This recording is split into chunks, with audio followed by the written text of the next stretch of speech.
you know, obviously he took the L to Jarrid the first Ladies and time, gentlemen, but with it all is now that time confidence for now, our we'll see what he can do. co-feature of the evening. This fight is scheduled for 6 rounds. Introducing first, boxing out of the blue corner to my left. Wearing black trunks with white trim. He's a man who claims he's Brazilian born and bred, but has the American dream. 4 undefeated fighters have faced him before, and 4 undefeated fighters have left with their first defeat. He now makes his home in Boston, Massachusetts. Ladies and gentlemen, the upset specialist, the tough, rugged Gabriel Costa.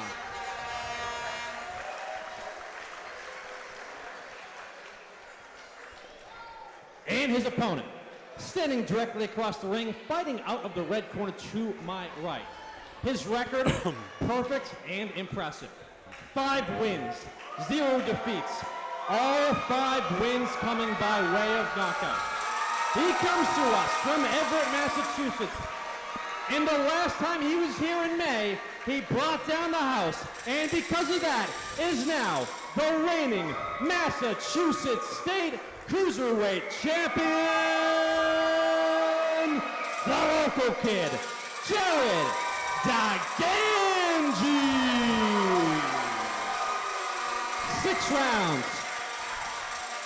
Big crowd for him tonight as usual. Yeah, Jarrid DiGangi brings a lot of fans, a lot of excitement. So, guys, right off the rip, I'll ask you, this is a rematch from DiGangi's second ever professional fight. That was a little bit lighter than what we are tonight, 196 for DiGangi, 199.5 for Costa. That was a second-round knockout for DiGangi. For both fighters, and we'll take the blue corner mindset first, what's the strategy coming into tonight?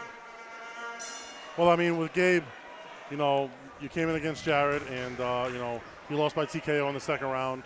And, you know, since then, he's had some success. He had some success before that, and he's had some success after that. So, you know, now with, you know, Gabe, you know, with that, you know, those first, you know, that first success that he had, maybe Gabe didn't even believe it. But I think now, having beaten 4 undefeated fighters, I think Gabe's going to believe in himself more, believe in his abilities more. Absolutely. And so far, he's fighting like it. So, and for Jarrid, you know, to me personally, how I look at this fight is, you know, Gabe has upset a couple heavyweight prospects. Maybe those prospects weren't what we thought they were, you know? And Jarrid kind of blowing Gabe out of the water the first time he did. If he does that again tonight, maybe Jarrid's working with some special sauce, you know? But if this goes the distance, like I said, maybe Gabe's confidence has went back up. So we'll see. Rematches are they're interesting, right? Yeah, very interesting.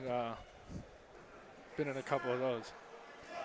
This the 6th fight for DiGangi in just a year and a half of being a pro. And we got to take into consideration, guys, right? Like, as a coach, I say this all the time. I don't think there's no truer statement in boxing than styles make fights, you know? Ooh, good right hand by DiGangi.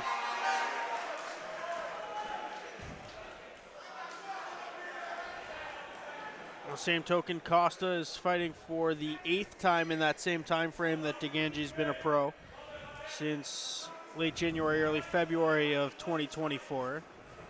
Active fighters.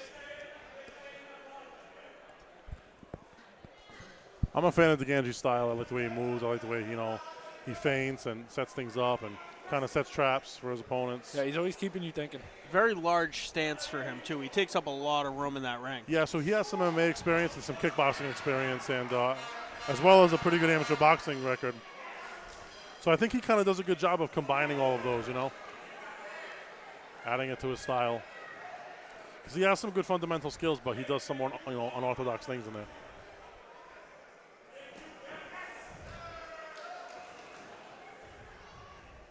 I will say this, though, from the first fight, because I did call that first fight live. Good big body shot by DiGangi. Nice left hook, too. And Gabe goes down. As I was just going to say, this first round was somewhat competitive. Jarrid comes out of nowhere with a beautiful straight right hand right to the body. Right under the rib. And that's another thing Jarrid does so well. He's constantly switching his stance, so you're constantly having to adjust to him. Mixes it up well, too, to the body, into the head. DiGangi's last time out, he saw the 3rd round for the first time. Gabe is hurt bad. I don't think he's going to get up from that one, guys. DiGangi's fired up. DiGangi's yelling at him to get up. He wants more. And that's going to be it. That is it. Leo was very competitive in that fight. Ladies and gentlemen, a brutal body shot ends this contest at 3 minutes of round number 1. He is, in fact, still your Massachusetts State Cruiserweight champion and still undefeated. The local kid, Jarrid.